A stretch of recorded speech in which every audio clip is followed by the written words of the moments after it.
Mientras me quitaba el vestido en el baño, escuché el clic de la cámara. La risa de mi propia hija resonó junto con las palabras: «Esta panza asquerosa nos va a dar una fortuna, papá». Fue entonces cuando descubrí que mi marido...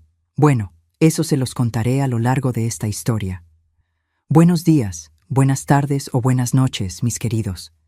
Qué gusto encontrarlos aquí nuevamente. Soy Marta Olivares de la Concepción, 68 años bien vividos, nacida y criada en San Cristóbal de las Casas, en la época en que la ciudad apenas comenzaba a crecer, en Chiapas, donde vivo hasta hoy. Tengo las manos marcadas por el tiempo, el cabello ya blanquito, pero el corazón, este corazón todavía late lleno de vida.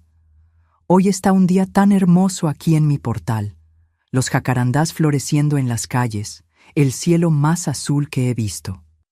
Tengo aquí conmigo una taza de té de hierbabuena que planté en mi propio patio y mi cuaderno de recetas antiguas que vengo guardando desde mis 20 y tantos años.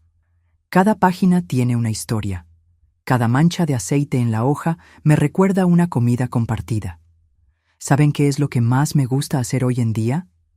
Enseñar cocina chiapaneca tradicional a los niños de la escuela municipal aquí cerca. Cada jueves es día de abuelita Marta en la cocina. Los chiquillos vienen a aprender a hacer tamales chiapanecos, pozole blanco y tostadas de tinga. Son recetas que se están perdiendo, mis queridos. Nuestra cultura del sureste mexicano debe ser preservada, ¿no creen? Comencé este proyecto hace 5 años, cuando la directora Imelda me vio preparando tamales en la fiesta patronal del pueblo. Ella se acercó y me dijo: «Doña Marta, usted tiene un don que no puede quedarse solo en su cocina. Nuestros alumnos necesitan conocer estos sabores, esta historia». Al principio me sentí apenada. Imagínense, una señora de edad enseñando en una escuela. Pero cuando vi los ojitos de los niños brillando al probar las gorditas de chicharrón hechas por sus propias manitas, entendí que esa era mi misión. Desde aquí donde estoy sentada, veo mi jardín florido. Tengo orquídeas que cultivo con todo cariño, un árbol de guayaba que planté cuando me mudé a esta casa y hasta un pequeño huerto con limones, mango y aguacate. Es una bendición poder cosechar el propio alimento, sentir la tierra en las manos. La vida tiene de esas cosas, ¿saben? Nos lastima, nos quiebra, pero también nos da regalos todos los días, si sabemos verlos. Y ustedes, mis queridas y queridos que me están viendo ahora, cuéntenme aquí, en los comentarios, desde qué pueblito me están viendo y a qué horita del día encontraron este video. ¿Por la mañanita con el café, después de la comida, o ya por la noche cuando los niños ya están dormidos? Siempre leo todos los comentarios y me pone tan feliz saber de dónde son y cuándo sacan un tiempito del día para escuchar las historias de esta abuelita. Hoy quiero compartir con ustedes una historia que guardé dentro de mí por muchos años. No es fácil hablar de esto, pero creo que contar puede ayudar a otras personas que están pasando por lo que yo pasé. Es sobre cómo a veces las heridas más profundas vienen justo de las manos de quienes deberían protegernos y amarnos. Es sobre traición, dolor y principalmente sobre renacimiento. ¿Saben? No es porque envejecemos que las cicatrices desaparecen. Siguen aquí, pero aprendemos a vivir con ellas, a transformarlas en fuerza. Ya decía mi abuela Gertrudis, olla rajada todavía cocina frijoles. Solo hay que saber cómo usar el fuego. Y así aprendí a lidiar con mi pasado, ajustando el fuego, encontrando una manera de seguir adelante, incluso con las rajaduras. Cuando era niña, allá por los años 60, San Cristóbal de las Casas era solo un puñadito de casas, caminos de tierra y mucho, mucho bosque de pino. Fue aquí donde nací, crecí y vi mi vida cambiar de formas que jamás podría imaginar. Para entender cómo llegué hasta aquí, necesito volver atrás, a cuando era apenas una niñita de trenzas, corriendo entre los árboles de aguacate. Crecí en una casita simple de madera, con un portal donde mi madre Benita colgaba hamacas coloridas en los días calurosos. Mi padre, Augusto, trabajaba como carpintero y construyó cada centímetro de aquella casa con sus propias manos. Las paredes estaban pintadas de azul claro, el piso de tierra apisonada que mi madre barría todos los días con una escoba de palma que ella misma hacía. Teníamos un fogón de leña que quedaba afuera, bajo un techo de palma, donde los frijoles se cocinaban lentamente todo el día. Éramos 5 hermanos, yo, la del medio. Mi hermano mayor, Juvenal, ya ayudaba a papá en la carpintería desde los 12 años. Después venía Clotilde, que tenía un don especial para cuidar las plantas y conocía el nombre de cada hierba de la montaña. Después de mí venían los gemelos, Arturo y Domingo, 2 traviesos que vivían haciendo travesuras, pero que me defendían con uñas y dientes cuando algún niño se metía conmigo en la escuela. Nuestra rutina comenzaba tempranito con el canto del gallo que teníamos en el patio. Mamá se levantaba primero, encendía el fuego, y pronto el olor a café fresco invadía la casa. Papá salía al trabajo cargando su lonchera de arroz con chicharrón y carne seca. Nosotros, los niños, ayudábamos en las tareas antes de ir a la escuelita: buscar agua en el pozo, alimentar a las gallinas, barrer el patio. La escuela quedaba a casi 1 hora de caminata. Íbamos todos juntos, descalzos la mayoría de las veces, cargando cuadernos envueltos en papel de estraza para que no se mojaran si llovía. La maestra Eulalia daba clase a todos los grados juntos en un solo salón. Era rigurosa, pero tenía un corazón del tamaño del cañón del sumidero. Fue ella quien primero notó que yo tenía facilidad con los números y me animó a seguir estudiando.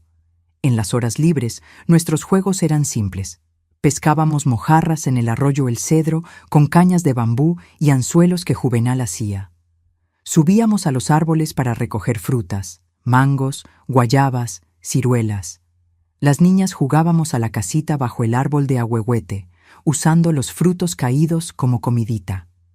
Los niños construían carritos de madera con ruedas de carrete de hilo, y cuando llovía, la alegría era correr descalzos en el aguacero, sintiendo la tierra mojada entre los dedos de los pies.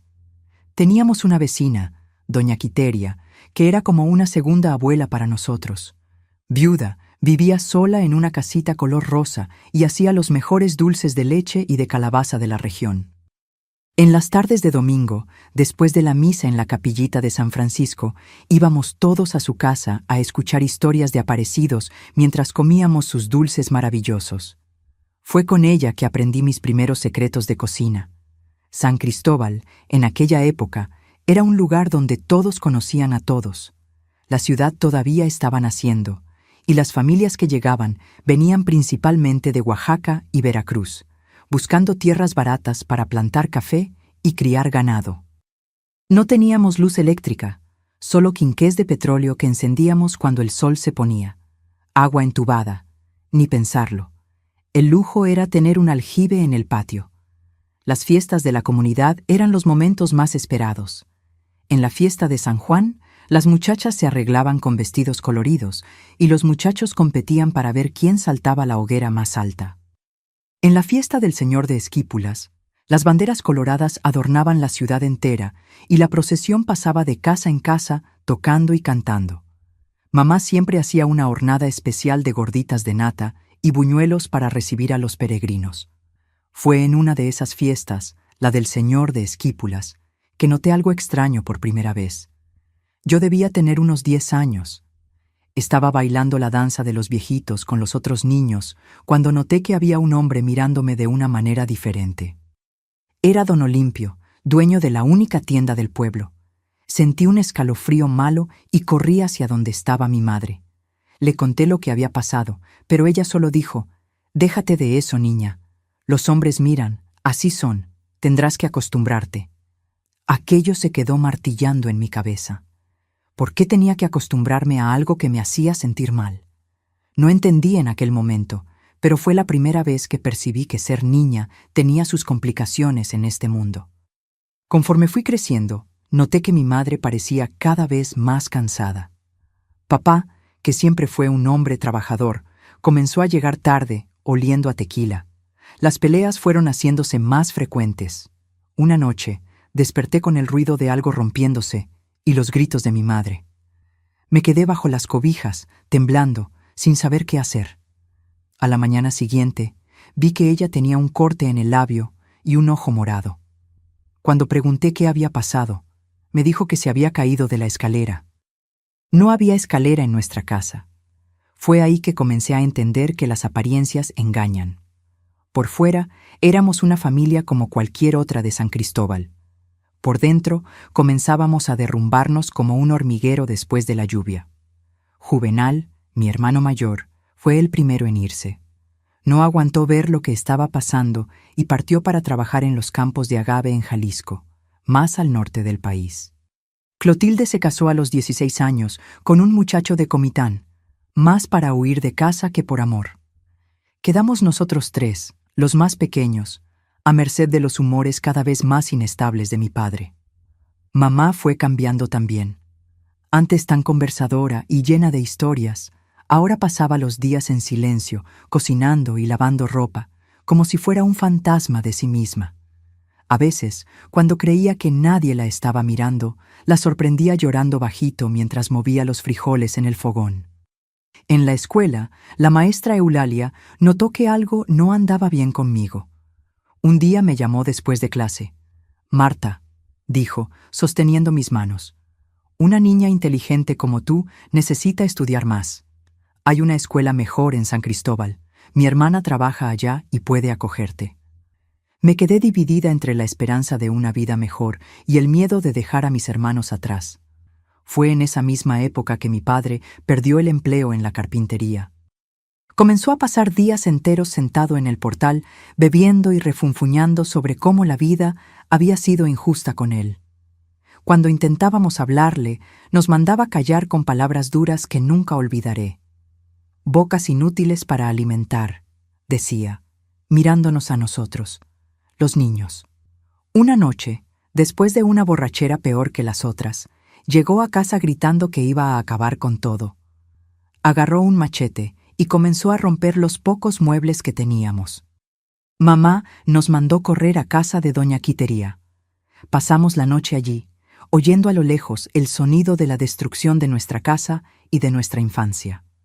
A la mañana siguiente, cuando volvimos, la mitad de nuestras pertenencias estaba destruida. Mamá tenía un corte en el brazo que intentaba esconder con un trapo. Fue cuando decidí que necesitaba salir de allí, no solo por mí, sino para conseguir ayudar a mi familia de alguna forma. Con 12 años recién cumplidos, arreglé mi atillo de ropa y, con la bendición llorosa de mi madre, partí hacia Tuxtla Gutiérrez para vivir con la hermana de la maestra Eulalia. La última mirada que eché hacia atrás fue la de mis hermanitos gemelos, de la mano, saludando desde la puerta de nuestra casa rota.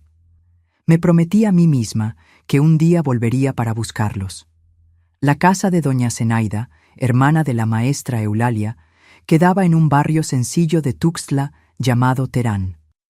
Era una construcción pequeña, pero de ladrillo, con piso de cemento pulido y un patio donde criaba gallinas y cultivaba una huerta. Mujer soltera, maestra como la hermana, me recibió con una mezcla de cariño y firmeza. «Aquí vas a estudiar y ayudar en la casa. No hay contemplaciones», fueron sus primeras palabras para mí, y así fue. A los 13 años me despertaba a las 5 de la mañana, ayudaba a preparar el café, barría el patio e iba a la escuela. Por la tarde cuidaba la huerta, lavaba ropa y hacía las tareas. Doña Zenaida era exigente, pero justa. Por primera vez tuve cuadernos nuevos, zapatos que no eran de segunda mano y 3 comidas garantizadas todos los días. En la escuela estatal Benito Juárez, conocí un mundo diferente. La ciudad grande me asustaba y fascinaba al mismo tiempo. Había luz eléctrica, coches, aceras de cemento. Las niñas de mi salón usaban listones coloridos en el pelo y hablaban de cosas que yo apenas conocía. Radio, cine, fiestas de cumpleaños con pastel decorado. Me sentía como un pajarito de la montaña perdido en la ciudad. Poco a poco me fui adaptando. Comencé a destacarme en las clases de matemáticas y español. Doña Zenaida notó mi esfuerzo y me regaló libros usados que compraba en los tianguis. Leí todo lo que cayó en mis manos: novelas, poesías, libros de historia.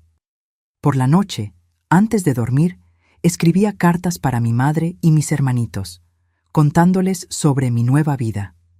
Raramente recibía respuesta, pero cuando venía era un pedacito de alegría que guardaba bajo la almohada. A los 16 años, conseguí un trabajo de medio tiempo en una tienda de abarrotes.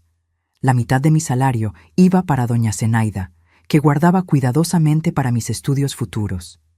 La otra mitad la enviaba para mi madre en San Cristóbal. Fue trabajando en la tienda que conocí a Durbalina, una señora que vendía antojitos. Ella me enseñó a hacer galletas, pasteles y dulces que vendía en la puerta de la escuela los domingos para ganar un dinero extra. Al cumplir 18 años, recibí una noticia que me partió el corazón. Mi padre había fallecido, víctima de cirrosis. Volví a San Cristóbal por primera vez en 6 años para el entierro. La ciudad había crecido, pero nuestra antigua casa seguía igual, tal vez más caída. Mi madre parecía haber envejecido 20 años. Los gemelos, ahora adolescentes de 15 años, apenas me reconocieron. Después del entierro, me senté con mi madre en el portal. Entre lágrimas, me contó que, a pesar de la violencia, echaría de menos al marido. Una se acostumbra hasta al dolor, hija mía, dijo, pasando las manos callosas por el rostro marcado por el tiempo. Fue cuando me di cuenta de que los gemelos necesitaban una oportunidad como la que yo tuve. Prometí a mi madre que, en cuanto me estableciera mejor, buscaría a los muchachos para que estudiaran en Tuxtla. De vuelta a Tuxtla, intensifiqué mis estudios. Con el apoyo de doña Zenaida, conseguí entrar en el curso de contabilidad en el colegio técnico. Fue allí donde conocí a Ricardo. Alto, de ojos verdes y sonrisa fácil, era hijo de un comerciante de la ciudad. Inteligente y ambicioso, hablaba de sus planes de abrir su propio negocio, de viajar por el mundo. Al lado de mis compañeros más sencillos, Ricardo parecía salido de otro universo. Para mi sorpresa, fue él quien se acercó primero. Comenzó pidiendo ayuda con ejercicios de matemáticas financieras, materia en la que yo iba bien. Pronto estábamos pasando los recreos juntos, conversando sobre libros y sueños. Cuando me invitó a tomar una nieve después de clase, sentí mis piernas temblar de nervios. Yo, la niña descalza de San Cristóbal, saliendo con el muchacho más codiciado de la clase. Ricardo era gentil y atento. Escuchaba mis historias sobre la infancia en el pueblo con un interés que me hacía sentir especial. «Eres diferente a las otras chicas, Marta», decía. «Tienes profundidad, tienes raíces». Poco a poco fui bajando la guardia, dejándome envolver por aquel cariño que nunca había experimentado. Nuestro noviazgo avanzó rápido. A los 20 años, cuando me gradué del curso técnico, Ricardo me pidió matrimonio. Doña Zenaida se mostró desconfiada. Creía que yo era muy joven y que deberíamos esperar a que él terminara la carrera de administración. «Hombre apresurado para casarse tiene motivos», me advirtió, pero yo estaba enamorada y decidida. Nos casamos en una ceremonia sencilla en la iglesia de Santo Domingo, en Tuxtla. Mi madre y los gemelos vinieron para la celebración. Ricardo alquiló una casita para nosotros en el barrio del centro, no muy lejos de la tienda de materiales de construcción donde comenzó a trabajar con su padre. Yo conseguí un empleo en la oficina de contabilidad del señor Aristeo, donde ponía en práctica lo que había aprendido en el curso técnico. Los primeros meses fueron como un sueño. Montamos nuestra casa con muebles sencillos, cocinábamos juntos, hacíamos planes. Ricardo hablaba de comprar un terreno, construir una casa más grande, tener hijos. Yo seguía enviando dinero a mi madre y ahorrando para traer a los gemelos, que ahora tenían 17 años. Fue cuando comencé a notar los primeros cambios en Ricardo, pequeños al principio. Una impaciencia cuando la cena no estaba lista, un comentario ácido sobre mi ropa, una queja sobre el dinero que enviaba a mi familia. «Ahora tu familia somos nosotros, Marta», decía cuando yo mencionaba mi promesa de traer a los gemelos. Un día llegué del trabajo y encontré a Ricardo en casa más temprano de lo normal. Estaba sentado en la sala, hojeando mi cuaderno de recetas, ese mismo que traigo conmigo hasta hoy. «¿Qué es esto?», preguntó, mostrando un sobre guardado entre las páginas. Era el dinero que yo estaba juntando secretamente para ayudar a mis hermanos. «¿Estás escondiendo dinero de mí?», preguntó, la voz baja pero cortante, como un cuchillo de cocina bien afilado. Intenté explicar, decir que era una promesa que había hecho a mi madre, pero él no quería oír. «¿Estás mintiendo a tu marido? ¿Es eso lo que tu madre te enseñó?». Aquella noche, Ricardo no levantó la mano contra mí. No lo necesitaba. Sus palabras fueron suficientes para hacerme sentir pequeña, insignificante, ingrata. Salió dando un portazo y solo volvió a la mañana siguiente oliendo a alcohol. Pidió disculpas, me abrazó, dijo que había reaccionado mal porque se preocupaba por nuestro futuro. Nosotros dos contra el mundo, ¿recuerdas? Algunos meses después, descubrí que estaba embarazada.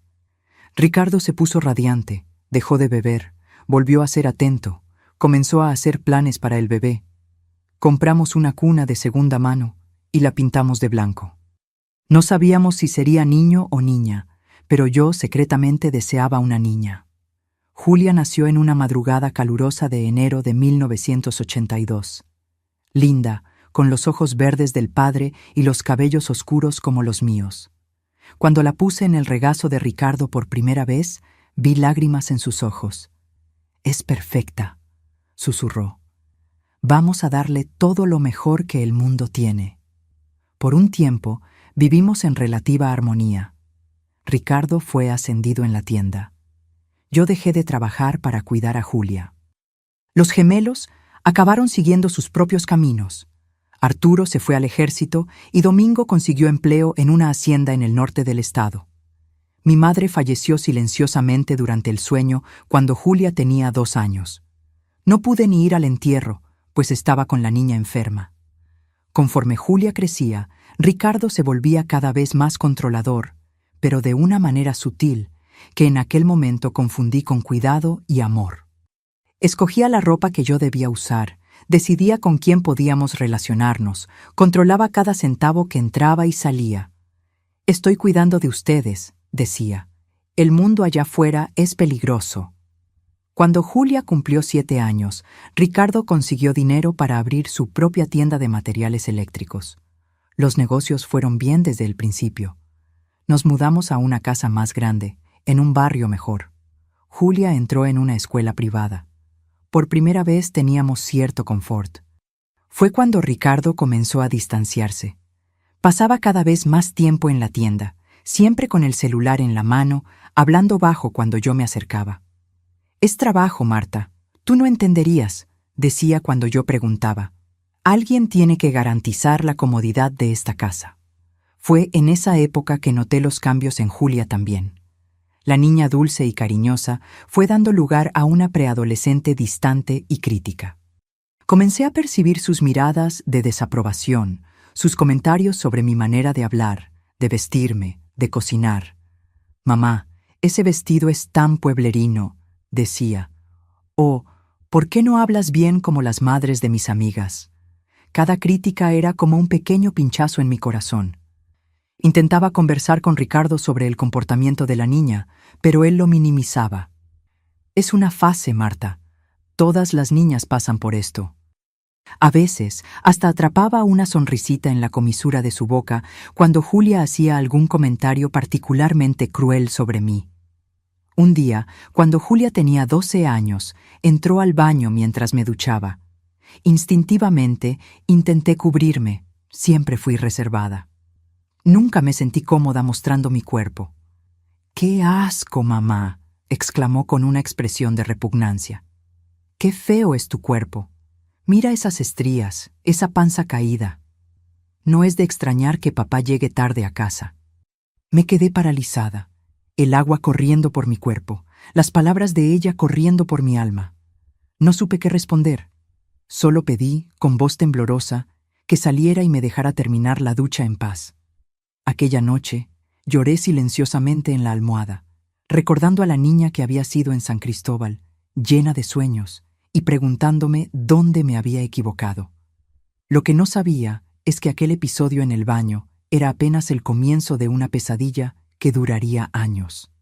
Una pesadilla que jamás podría imaginar, tramada por las dos personas que más amaba en el mundo. Después de aquel día en el baño, algo cambió definitivamente en nuestra casa. Era como si una compuerta se hubiera abierto y no hubiera vuelta atrás. Las críticas de Julia se volvieron parte de nuestra rutina diaria. Nada de lo que yo hacía estaba bien. El café estaba flojo, la ropa mal planchada, la casa no estaba lo suficientemente limpia. «Mamá, ¿realmente vas a salir con ese pelo así? Parece que pasó un huracán por tu cabeza». O «Esta comida sabe a tierra». Las otras madres saben cocinar bien. Y también, «¿Por qué hablas de esa manera? Es vergonzoso cuando mis amigas vienen aquí». Cada palabra era como una pequeña puñalada. Lo peor era que Ricardo, en vez de defenderme u orientar a nuestra hija, parecía encontrar gracia en las situaciones. A veces lo sorprendía observando esas interacciones con una sonrisa extraña en la comisura de los labios, casi satisfecho.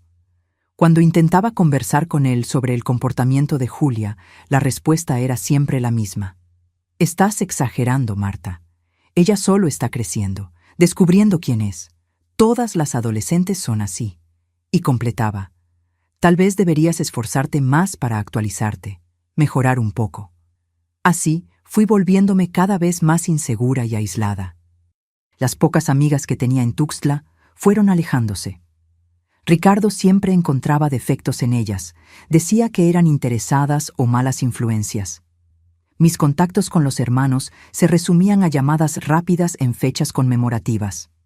La vida continuaba aparentemente normal para quien veía desde fuera. Ricardo prosperaba en los negocios. Julia frecuentaba una de las mejores escuelas de la ciudad.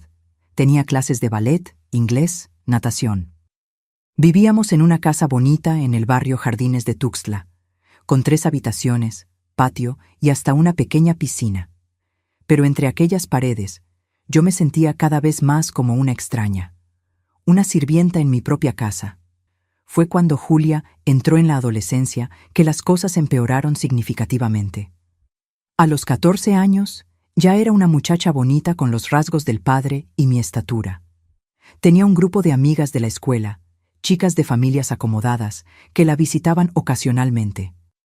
Noté que cuando esas niñas estaban en casa, el comportamiento de Julia hacia mí se volvía aún más cruel, como si quisiera humillarme frente a ellas.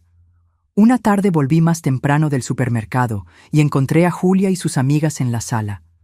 Cuando entré cargando las bolsas pesadas, Julia me miró con desdén y dijo: «Miren, chicas, así es como se ve cuando no se estudia y se acaba siendo solo una ama de casa. Tómenlo como lección». Las chicas rieron y yo sentí mis mejillas arder de vergüenza.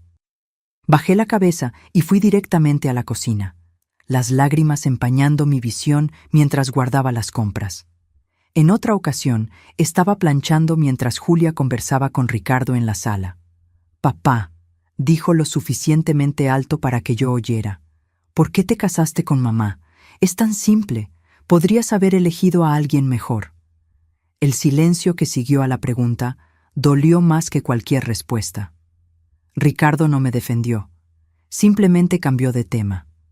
Los momentos más difíciles, sin embargo, seguían siendo los relacionados con mi cuerpo. Julia parecía tener una fijación en señalar mis imperfecciones físicas, especialmente cuando yo estaba más vulnerable. Empezó a entrar al baño mientras me cambiaba o me duchaba con una frecuencia perturbadora. «Mira nada más esa celulitis, mamá. Da hasta asco. Tu panza parece una masa de pan mal amasada. Esas estrías son repulsivas. ¿Cómo aguanta papá mirar esto?». Cuando yo pedía privacidad o intentaba cerrar la puerta con llave, ella se quejaba con su padre, que invariablemente se ponía de su lado. «¿Qué secreto tienes para esconder, Marta? Es tu hija. Por el amor de Dios, deja de crear drama». Había algo extraño en esa insistencia, algo que yo no lograba entender completamente. ¿Por qué mi hija parecía tan obsesionada con verme desnuda, en señalar cada imperfección de mi cuerpo? ¿Por qué mi marido, que hacía años apenas me tocaba, alentaba ese comportamiento?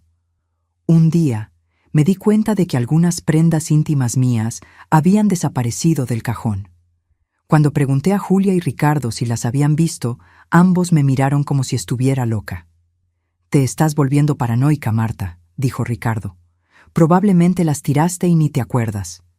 Pero yo tenía la certeza de que no había tirado nada, así como tenía la certeza de que alguien estaba husmeando en mis cosas cuando no estaba en casa.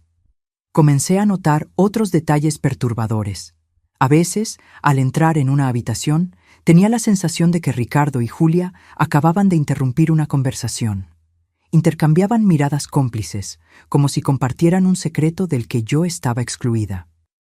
Ricardo, siempre ocupado con la tienda, comenzó a aparecer en casa en horarios inesperados. Cuando yo preguntaba el motivo, daba respuestas vagas. «Solo vine a buscar unos documentos» o «necesitaba verificar algo con Julia sobre la escuela». La tecnología siempre fue un misterio para mí. Crecí en una época sin computadoras y, aunque teníamos una en casa ahora, raramente la usaba. Ricardo y Julia eran los entendidos en tecnología de la familia, siempre con sus localizadores, cámaras digitales y computadoras. Cuando yo me acercaba mientras usaban esos aparatos, rápidamente cambiaban las pantallas o apagaban los dispositivos. «Esto es asunto de trabajo, Marta, no entenderías», decía Ricardo cuando yo mostraba curiosidad. «Es cosa de la escuela, mamá, muy complicado para ti», era la respuesta de Julia. Hubo una ocasión particularmente dolorosa cuando, al servir la cena, derramé un poco de salsa en el mantel. Antes de que pudiera limpiar, Julia ya estaba de pie, filmando con la cámara digital. «¿Qué estás haciendo?», pregunté confundida. «Documentando tu incompetencia», respondió con una sonrisa maliciosa. «Hasta para servir comida eres un desastre». Ricardo, en vez de intervenir, parecía satisfecho. «Déjala, Marta. Es solo una broma». Pero no parecía una broma. La mirada que intercambiaron en aquel momento tenía algo de calculador, como si estuvieran ejecutando un plan. Mi autoestima, ya fragilizada, se desplomó completamente. Comencé a mirarme al espejo y solo conseguía ver lo que ellos señalaban: la mujer fea, torpe, ignorante, indigna. Desarrollé el hábito de vestirme y desvestirme en la oscuridad, de ducharme solo cuando tenía la certeza de que Julia estaba fuera, de hablar lo mínimo posible para no ser corregida. Por la noche, acostada al lado de Ricardo, que hacía años dormía dándome la espalda, lloraba silenciosamente, recordando a la niña que fui un día en San Cristóbal, de los sueños que tuve, de la vida que imaginé para mí. ¿Cómo había llegado a este punto? ¿Cómo mi propio marido y mi hija podían tratarme así? Intenté buscar ayuda. Cierta vez, reuní valor y llamé a una antigua compañera de la oficina de contabilidad. Le conté con medias palabras cómo me sentía disminuida en casa. Ella sugirió que buscara terapia, que tal vez estuviera deprimida. Cuando mencioné esto a Ricardo, él se rió. ¿Terapia? ¿Con qué dinero? ¿Crees que el dinero cae del cielo? Además, el problema no es psicológico, Marta. El problema es que no te esfuerzas lo suficiente. También intenté acercarme a Julia de otras maneras. Comencé a aprender recetas nuevas, comprando revistas de cocina a escondidas para sorprenderla con platos diferentes. «Esto tiene demasiados carbohidratos». «Voy a engordar igual que tú», fue su respuesta cuando preparé unos chilaquiles especiales para su cumpleaños de 15 años. Un día, mientras limpiaba la habitación de Julia, una de mis muchas obligaciones diarias, encontré un cuaderno escondido debajo del colchón. Sé que no debería, pero lo abrí. Lo que encontré me dejó helada. Eran anotaciones como un diario, pero no un diario normal de adolescente. Había listas tituladas «Maneras de humillar a mamá» y cosas para decir sobre su cuerpo. Algunas entradas tenían observaciones como «Papá le gustó esta» o «Filmar la próxima vez». Me quedé paralizada, el cuaderno temblando en mis manos. Aquello no era comportamiento normal de adolescente, no eran solo comentarios maliciosos y espontáneos. Era algo planeado, sistemático, casi ensayado. Cuando oí la puerta principal abriéndose, rápidamente coloqué el cuaderno de vuelta en su escondite. Era Ricardo llegando a casa a media tarde, una vez más en horario inesperado. Me encontró todavía en la habitación de Julia, pálida y temblorosa. «¿Qué estás haciendo aquí?», preguntó, su tono inmediatamente sospechoso. «Solo arreglando su habitación», respondí, intentando controlar mi voz. «¿Tocaste sus cosas?». Su mirada era penetrante, casi amenazadora. «No, claro que no. Solo cambié la ropa de cama y sacudí el polvo». Él me observó por un largo momento, como si evaluara si estaba mintiendo. «Termina pronto con eso y ve a preparar la cena. Julia tiene examen mañana y necesita una comida decente para estudiar». Aquella noche no conseguí dormir. El descubrimiento del cuaderno giraba en mi mente. ¿Qué estaba pasando en mi propia casa? ¿Por qué mi hija mantenía una lista de maneras de humillarme y por qué mi marido parecía estar involucrado en esto? Yo no lo sabía aún, pero estaba a punto de descubrir la verdad más terrible de todas. Una verdad que cambiaría mi vida para siempre. El descubrimiento de aquel cuaderno cambió algo dentro de mí.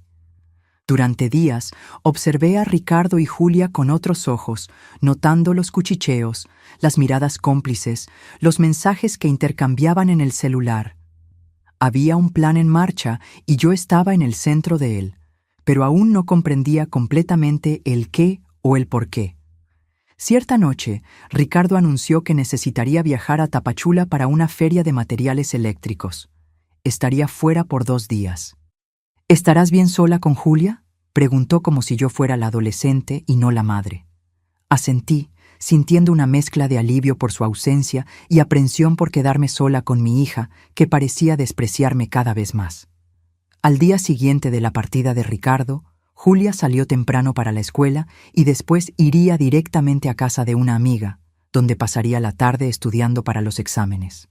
Por primera vez en semanas, tendría la casa solo para mí por algunas horas.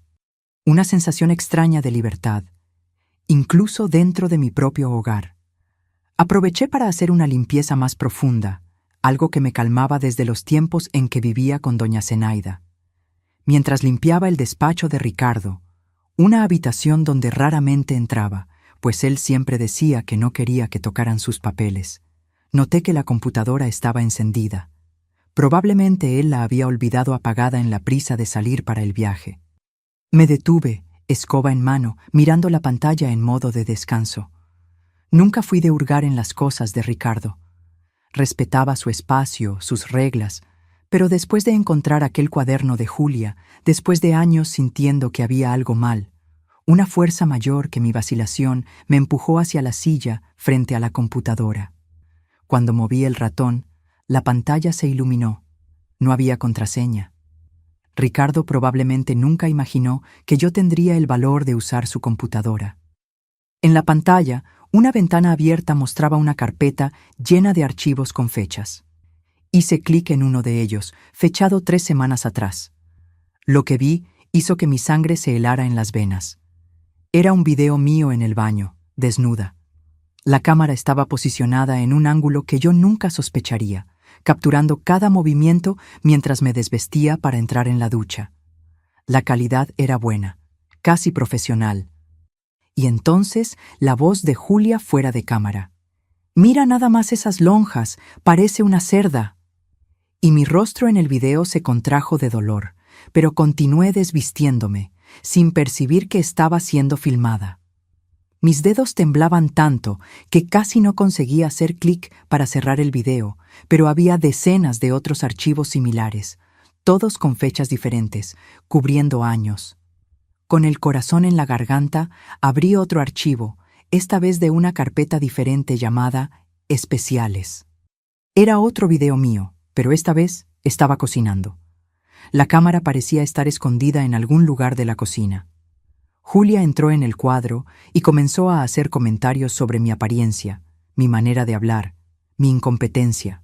A cada insulto, yo me encogía un poco más, como un animal herido. El video tenía una calidad de edición, con cortes y ángulos diferentes, como si alguien hubiera trabajado en él posteriormente. No podía creer lo que estaba viendo, pero al mismo tiempo todo comenzaba a tener sentido. Las intrusiones constantes de Julia en el baño, el celular siempre a mano para filmarme en momentos vulnerables. Ricardo llegando a casa en horarios inesperados, los cuchicheos, las miradas. Con las manos aún temblorosas, hice clic en otra carpeta titulada Negocios. Dentro encontré emails, decenas de ellos intercambiados entre Ricardo y personas con nombres de usuario extraños. Los emails hablaban de valores, transferencias, material nuevo, mejores ángulos. Un email en particular me llamó la atención. Fechado de apenas 2 días atrás, de alguien llamado Cliente VIP 22. Ricardo, el último video de la serie Humillación Mamá fue excelente.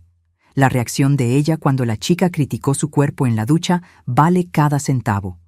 Mis usuarios están pidiendo más material similar. Si pueden capturar más reacciones auténticas de llanto, el valor aumenta. Transferencia realizada conforme a lo acordado. Continúa el buen trabajo. Leí y releí aquel mensaje, intentando procesar lo que significaba. Poco a poco, la terrible verdad fue tomando forma en mi mente.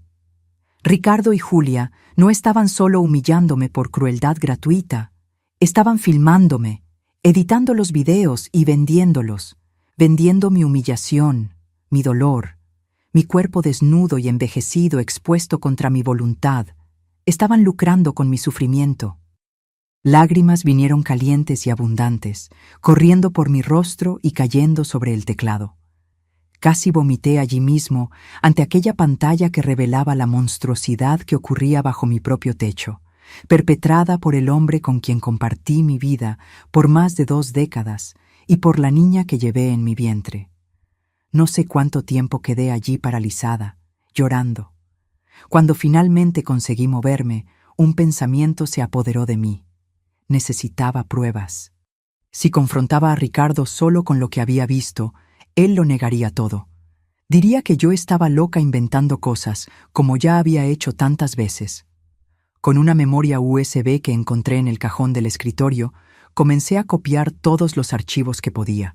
Videos, emails, comprobantes de transferencia. Cada clic era una puñalada en mi corazón, especialmente cuando necesitaba ver las miniaturas de los videos donde yo aparecía en situaciones humillantes o íntimas. Pero continué movida por algo más fuerte que el dolor. Tal vez rabia, tal vez instinto de supervivencia. Mientras los archivos se copiaban, un recuerdo antiguo vino a mi mente. Mi madre en el portal de nuestra casa en San Cristóbal diciendo: «Una se acostumbra hasta al dolor, hija mía». Yo me había acostumbrado tanto al abuso diario que dejé de reconocerlo como tal. Acepté como normal algo que estaba lejos, muy lejos de ser aceptable. Un ruido en la puerta principal me hizo saltar de la silla. Rápidamente, apagué el monitor sin apagar la computadora para no interrumpir la copia de los archivos. Guardé la memoria USB en el bolsillo del delantal y salí del despacho cerrando la puerta.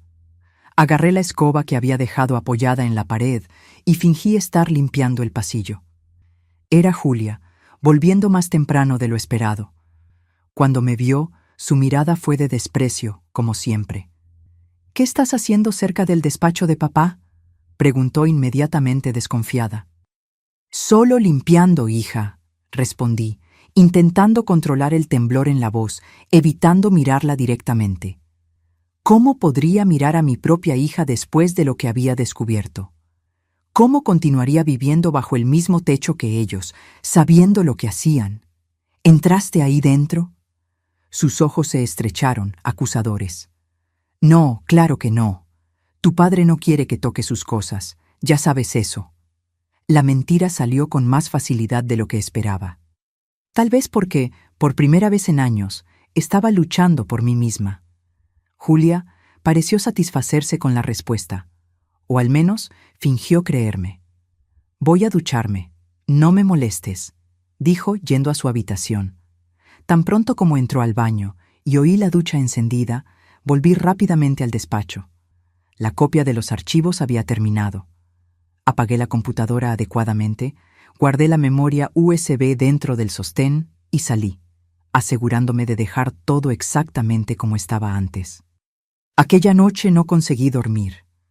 Acostada en la cama que compartía con Ricardo, mirando al techo, sentí algo romperse definitivamente dentro de mí. No era solo mi corazón, era toda una vida construida sobre mentiras, todo un futuro que había imaginado para mi familia. La mañana siguiente amaneció con una claridad que no sentía desde hacía años.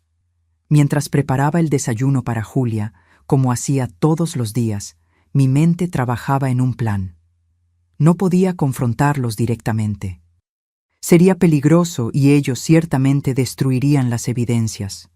Necesitaba ser cautelosa, metódica, como ellos lo fueron al destruirme lentamente a lo largo de los años. «Mamá, este jugo está agrio», se quejó Julia, empujando el vaso lejos. «No consigues hacer nada bien». La miré, mi hija, mi sangre, y sentí una mezcla de dolor, decepción y sorprendentemente lástima. ¿En qué nos habíamos convertido? ¿Qué había hecho Ricardo con nosotras dos? «Perdón, hija, haré otro», respondí mansamente, manteniendo la misma postura sumisa de siempre. Pero por dentro, algo había cambiado fundamentalmente. La mujer quebrada e insegura estaba comenzando a despertar, a reconstruirse. Mientras Julia terminaba el desayuno y salía para la escuela, sin siquiera despedirse, yo ya sabía lo que necesitaba hacer. No permanecería ni un día más en aquella casa de horrores. No sería más el blanco de aquel esquema enfermizo. No permitiría que continuaran lucrando con mi humillación. Con la memoria USB segura junto al pecho, hice una pequeña maleta, tomando solo lo esencial. Algunas ropas, documentos personales, el cuaderno de recetas que me acompañaba desde la juventud y una foto antigua de mi madre. Dejé todo listo, escondido debajo de la cama. Ricardo regresaría al final del día. Él nunca sospecharía que su esposa sumisa, su víctima perfecta, tendría el valor de contraatacar. Ese sería el mayor error de ellos: subestimarme, creer que habían destruido completamente mi espíritu. Miré por última vez la casa que había sido mi prisión por tantos años. En pocas horas comenzaría una nueva vida, una vida de dignidad, de justicia. La niña de San Cristóbal, que había enfrentado tantas dificultades, resurgía de las cenizas y esta vez no se callaría. Cuando el reloj marcó las 10 de la mañana, tomé mi pequeña maleta escondida y salí de casa. No dejé nota, no cerré la puerta con llave. Quería que pareciera que solo había salido a hacer compras, como en cualquier día normal. La memoria USB estaba segura en mi bolso, junto con mis documentos. Mi corazón latía tan fuerte que podía sentirlo en la garganta, pero mis pasos eran firmes, decididos. Mi primer instinto fue buscar a doña Zenaida, la mujer que me acogió cuando llegué a Tuxtla décadas atrás. Pero ella había fallecido hacía algunos años y yo no tenía muchos amigos. Ricardo se había asegurado de eso a lo largo de los años, aislándome sistemáticamente. Necesitaba ser cuidadosa. Si fuera a casa de alguien conocido, sería el primer lugar donde Ricardo me buscaría cuando notara mi ausencia. Tomé un autobús hacia el centro de la ciudad. Sentada cerca de la ventana, observando Tuxtla pasar ante mis ojos, sentí una mezcla de miedo y determinación. ¿Dónde iría? ¿Qué haría? Por primera vez en décadas estaba completamente sola, sin un techo garantizado, pero también, por primera vez en mucho tiempo, estaba libre. En la terminal de autobuses compré un pasaje para Comitán, ciudad vecina a Tuxtla. No quería ir muy lejos aún. Necesitaba resolver la situación con Ricardo y Julia antes de cualquier plan a largo plazo. En Comitán busqué una pequeña posada llamada Descanso del Viajero, administrada por un matrimonio de ancianos, don Mario y doña Dulcelina.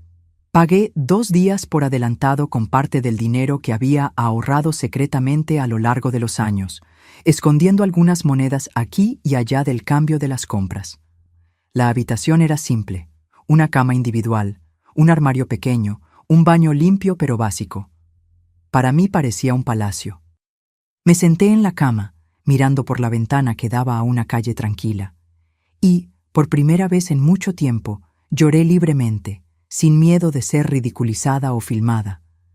Lloré por la joven que fui un día, por la madre que intenté ser, por la vida que había soñado. Cuando las lágrimas se secaron, lavé mi rostro con agua fría y me miré en el espejo. Vi los ojos hinchados, las arrugas alrededor de ellos, los cabellos comenzando a mostrar canas, pero también vi algo que no veía desde hacía mucho tiempo: dignidad, coraje. Abrí mi bolso y saqué la memoria USB. Me senté en el pequeño escritorio de la habitación y la conecté a mi celular usando un adaptador que había comprado años atrás y casi nunca usado. Necesitaba verificar lo que había conseguido copiar, organizar las pruebas. Lo que vi nuevamente me llenó de náuseas y horror. Decenas de videos míos en situaciones íntimas o siendo humillada, emails negociando valores, transferencias bancarias. Había material suficiente allí para incriminar a Ricardo por años. Mientras organizaba los archivos, noté algo que no había percibido en la prisa de copiar todo. Algunas de las transferencias venían de cuentas en el extranjero.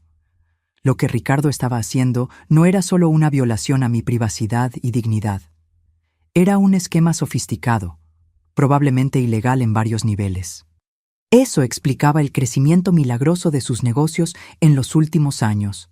El dinero para la casa nueva, para una escuela cara de Julia, para los lujos que él insistía en que conseguía con mucho trabajo. Aquella noche no conseguí dormir bien, atormentada por pesadillas donde Ricardo y Julia me perseguían, riéndose de mis intentos de huir. Desperté antes del amanecer, sudada y temblando. Pero la luz del día trajo claridad. Yo sabía lo que necesitaba hacer. Después de un desayuno simple servido por doña Dulcelina, que me miró con ojos amables, preguntando si estaba bien, salí de la posada con un propósito. Tomé un autobús de vuelta a Tuxtla y bajé en el centro, cerca del Palacio de Justicia. Yo nunca había entrado allí, pero sabía que era donde quedaban los órganos de la justicia. Preguntando a algunas personas, fui dirigida a la Fiscalía Especializada de la Mujer, que quedaba a algunas cuadras de allí. El edificio era más acogedor de lo que imaginaba, con carteles sobre derechos de las mujeres en las paredes. En la recepción, una joven policía me atendió. Tragué el nudo en la garganta y dije: «Necesito hacer una denuncia sobre mi marido y mi hija». La policía, que después supe se llamaba Tania, me llevó a una sala reservada donde pude contar mi historia. Fue difícil encontrar las palabras correctas, explicar lo que había ocurrido sin entrar en detalles explícitos. La vergüenza todavía me consumía, aun sabiendo que yo era la víctima, no la culpable. «Señora Marta, lo que usted está describiendo configura diversos delitos», dijo Tania, después de oír mi relato inicial. «Necesitamos registrar una denuncia y usted tendrá que declarar formalmente. ¿Puedo llamar a la fiscal para que conversemos mejor?». Asentí, las manos temblando mientras sostenía mi bolso contra el pecho, como si fuera un escudo. Minutos después, la fiscal Irene Flores entró en la sala. Era una mujer de mediana edad, con ojos firmes pero amables, que emanaba una autoridad tranquila. «Doña Marta, la oficial Tania me ha relatado brevemente su situación. Quiero que sepa que está en un lugar seguro ahora y vamos a hacer todo lo necesario para protegerla y responsabilizar a los culpables». «¿Usted dijo que tiene pruebas?». Mostré la memoria USB, explicando cómo había conseguido copiar los archivos. La fiscal llamó a un técnico de informática que transfirió todo el contenido a las computadoras de la fiscalía. Mientras tanto, di mi declaración formal, describiendo años de abuso psicológico, el descubrimiento de los videos, el esquema de ventas. Con base en lo que estamos viendo aquí, su marido puede ser acusado de diversos delitos: violación de privacidad, producción y distribución de contenido íntimo sin consentimiento, violencia psicológica y posiblemente hasta por tráfico internacional, dependiendo de quiénes son esos compradores extranjeros, explicó la fiscal. En cuanto a su hija, es menor de edad, ¿correcto? Sí, tiene 16 años. Respondí sintiendo un dolor en el pecho al pensar en Julia siendo llevada por la policía. En ese caso, responderá como menor infractora. Será enviada al juzgado de menores, pero antes de todo, necesitamos garantizar su seguridad. ¿El señor Ricardo sabe que usted salió de casa? Expliqué que había salido como si fuera a hacer compras y que él regresaría de viaje aquella tarde. Probablemente solo notaría mi ausencia por la noche. Perfecto. Entonces tenemos tiempo para actuar. Voy a solicitar medidas de protección inmediatamente y vamos a organizar una operación para arrestarlo en flagrante, si es posible. El equipo de delitos cibernéticos ya está analizando el material y vamos a necesitar una orden para confiscar los equipos en la casa de ustedes. Las horas siguientes fueron un torbellino. Firmé papeles, respondí más preguntas, tomé café amargo en vasos de plástico. La fiscal me ofreció derivación a una casa refugio, pero preferí volver a la posada en Comitán. Quería mantener un poco de independencia, de control sobre mi propia vida. En ese caso, no regrese a casa bajo ninguna circunstancia, al menos hasta que arrestemos a su marido, advirtió la fiscal. Y mantenga su celular siempre cerca. Programaré un número de emergencia para marcación rápida, en caso de que él intente contactarla o encontrarla. Volví a la posada, sintiéndome extrañamente ligera, como si un peso enorme hubiera sido retirado de mis hombros. Había un largo camino por delante, pero yo había dado el primer paso. Por primera vez en décadas, estaba enfrentando el abuso en vez de aceptarlo silenciosamente. A la mañana siguiente, recibí una llamada de la fiscal Irene. Su voz transmitía una satisfacción contenida. Doña Marta, quería informarle que conseguimos la orden y realizamos la operación anoche.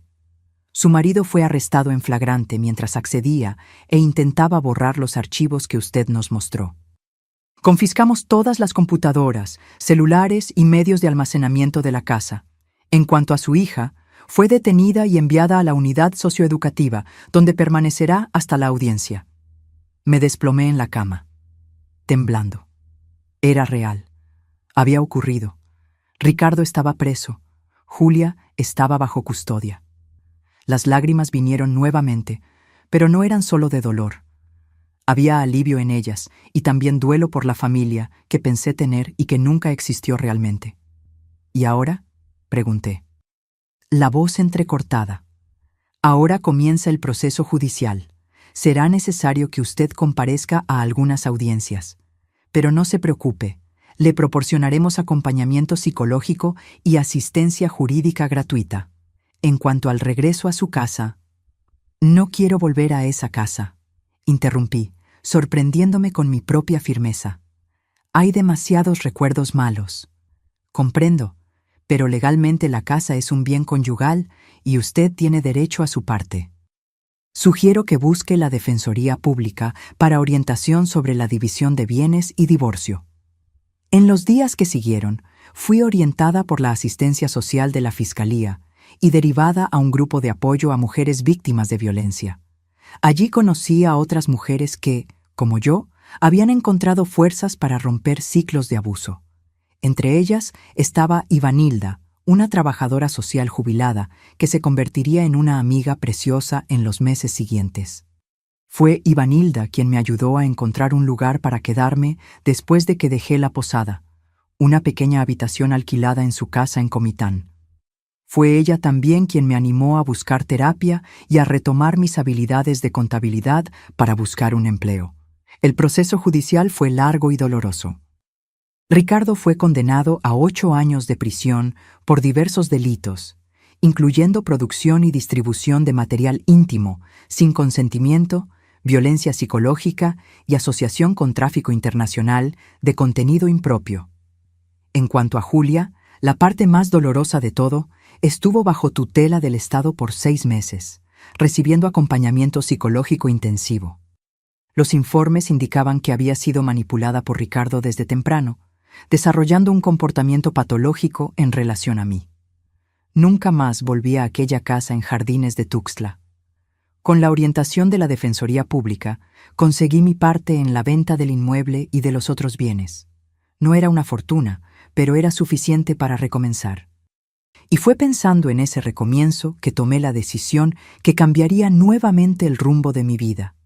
Volver a San Cristóbal, mi tierra natal. Regresar a San Cristóbal fue como cerrar un círculo. Cuando pisé nuevamente aquella tierra roja, Casi 40 años después de haber partido como una niña asustada, sentí que finalmente volvía a casa. La ciudad, claro, ya no era aquel puñado de casas de mi infancia. Había crecido, se había desarrollado, con edificios, asfalto, comercio, pero el cielo continuaba igualmente azul. El aire tenía el mismo olor a bosque y la gente mantenía aquella manera acogedora del interior chiapaneco. Con el dinero de mi parte en la venta de la casa y de los bienes en Tuxtla, compré una casita simple pero confortable en el barrio El Cerrillo, con 2 habitaciones, una sala acogedora, cocina espaciosa y un patio, donde pronto comencé a plantar de todo un poco: albahaca, romero, chile, tomate, además de las flores que siempre amé. Cada planta era como una afirmación: estoy creando raíces nuevamente. Estoy reconstruyendo mi vida. A los 58 años no fue fácil recomenzar. Por un tiempo, viví de los ahorros mientras intentaba reconectarme con la ciudad y conmigo misma.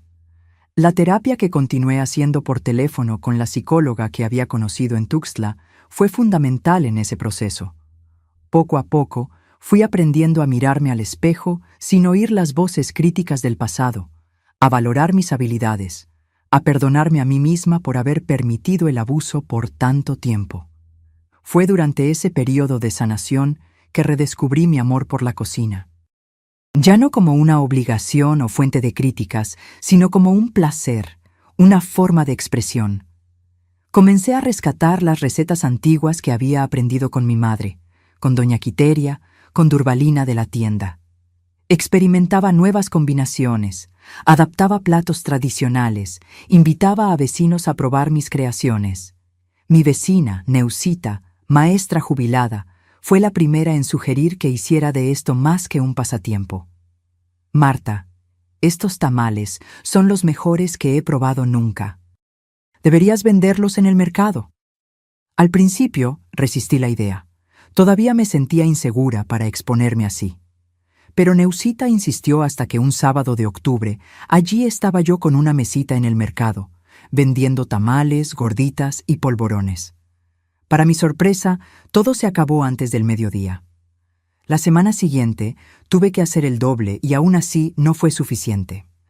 Mis antojitos ganaron fama en la ciudad, y pronto tenía pedidos para fiestas, reuniones, incluso para el ayuntamiento cuando recibía visitantes de fuera.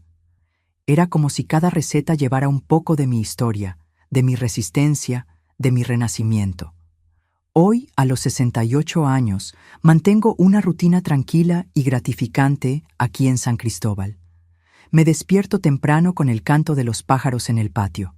Tomo mi café en el portal, observando las orquídeas que cultivo con cariño. Los lunes y miércoles todavía vendo en el mercado, pero ahora tengo la ayuda de Marlene, una joven madre soltera que se ha vuelto casi una hija para mí.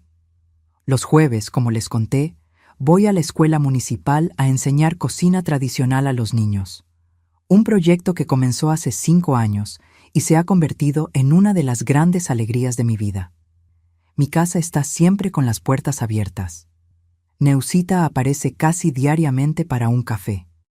Don Juvenal, no mi hermano, sino un señor que tiene el mismo nombre que él, pasa las tardes para una partida de dominó en el portal. Los jóvenes del barrio me llaman cariñosamente Abuelita Marta y siempre aparecen para probar alguna receta nueva. En cuanto a mi familia biológica, mantuve contacto con mis hermanos gemelos, Arturo y Domingo. Arturo se retiró del ejército y hoy vive en la Ciudad de México con su esposa. Domingo permaneció en el norte del estado. Tiene 3 hijos y 5 nietos que me visitan ocasionalmente. Son momentos dulces cuando estamos todos reunidos, como si finalmente hubiéramos encontrado la paz que nos fue negada en la infancia. ¿Y Julia? Esa es la pregunta que muchos me hacen, con los ojos bajos, la voz vacilante. Mi hija cumplió el periodo determinado por la justicia en la unidad socioeducativa y después fue a vivir con una tía paterna en Guadalajara. En los primeros años no tuvimos contacto. Los psicólogos recomendaron distanciamiento para que ella pudiera tratarse adecuadamente. Cuando cumplió 18 años, recibí una carta suya, una carta larga, dolorosa, pidiendo perdón, explicando cómo había sido manipulada por su padre desde pequeña, cómo él había distorsionado su percepción sobre mí, sobre las relaciones, sobre el amor. Respondí con cariño, pero también con honestidad. Le dije que la perdonaba, que entendía cómo ella también había sido víctima, pero que necesitábamos tiempo, espacio, sanación. Hoy tenemos una relación distante, pero cordial. Ella vive en Puebla, es profesora universitaria, casada, sin hijos. Nos hablamos algunas veces al año, por teléfono.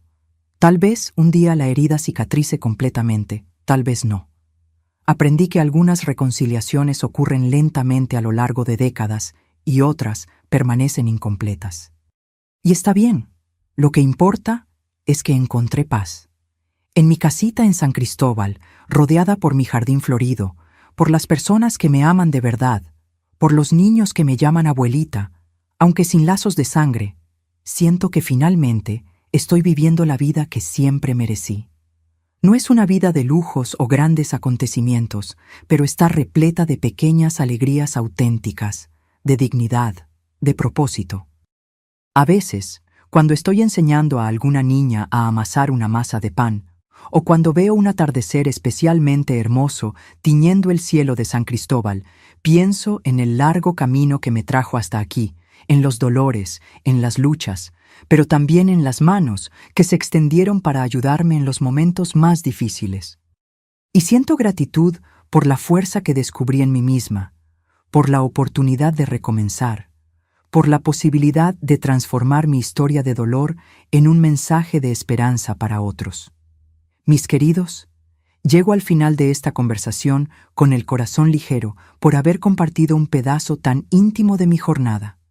Saben, cuando miro hacia atrás, veo que mi historia no es solo sobre dolor, es sobre redescubrimiento, sobre encontrar fuerzas en lugares que ni sabía que existían dentro de mí.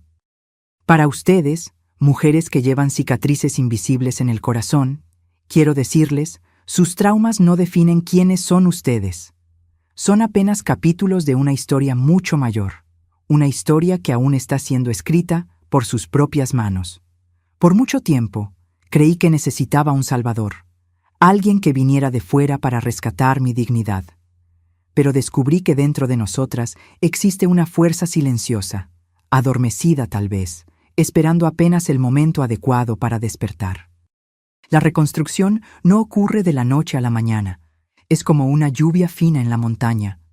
Parece insignificante, pero va nutriendo la tierra poco a poco, hasta que un día te das cuenta de que han brotado flores donde antes solo había tierra agrietada. Cada pequeño acto de valentía, sea mirarse al espejo y sonreír a una misma, sea decir no cuando antes dirías sí por miedo, es una gota de esa lluvia renovadora. Aprendí que mis manos arrugadas son capaces no solo de hacer un pastel perfecto, sino también de reconstruir una vida entera.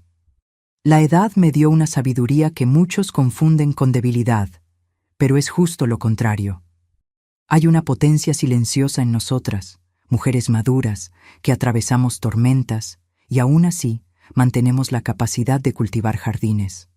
Descubrí que mi voz, incluso cuando trémula, tiene poder cuando decido usarla. Y no hablo de gritos o discursos, sino de aquella voz interior que dice, mereces paz. Mereces respeto, mereces alegría. Oír esa voz, creer en ella, fue el primer paso de mi jornada de sanación. El tiempo no borra todas las marcas, pero nos enseña a transformarlas en algo significativo. Mis arrugas son mapas de los caminos difíciles que recorrí y hoy las llevo con orgullo. Cada línea cuenta una historia de resistencia silenciosa, de pequeñas victorias diarias. Y si hay algo que descubrí, es que nunca es tarde para florecer. A los 58 años, cuando muchos piensan en retirarse, yo apenas estaba comenzando mi verdadera vida. Hoy, a los 68, siento que todavía tengo mucho por descubrir, por crear, por compartir. Para quien aún camina por la oscuridad del trauma, sepa que existe luz al final de esa travesía, no la luz de un salvador externo, sino aquella que tú misma vas encendiendo paso a paso, día tras día. Confía en tu tiempo, en tu proceso. La sanación no es lineal, tiene días de avance y días de retroceso, y todos ellos son parte necesaria del viaje. Mis queridos y mis queridas que me han visto hasta aquí, les pido de corazón que se suscriban ahora a este canal Memorias de las Abuelas y activen la campanita. Cada suscripción es como una mano extendida para otras mujeres que necesitan oír que es posible recomenzar. No importa la edad, no importa el trauma. Comparte este video inmediatamente con alguna mujer que conozcas que esté necesitando fuerza para dar el primer paso. Una historia compartida puede ser el primer rayo de luz en días sombríos. Deja en los comentarios la palabra renacimiento si has visto hasta aquí y crees que toda mujer merece la oportunidad de reescribir su historia. Hazlo ahora. No esperes ni un minuto más. Tu acción puede ser el punto de inflexión en la vida de alguien que está sufriendo en silencio, así como yo sufrí por tantos años. Y recuerda siempre, cuando plantamos semillas de esperanza en el corazón de otras personas, nuestro propio jardín florece aún más hermoso.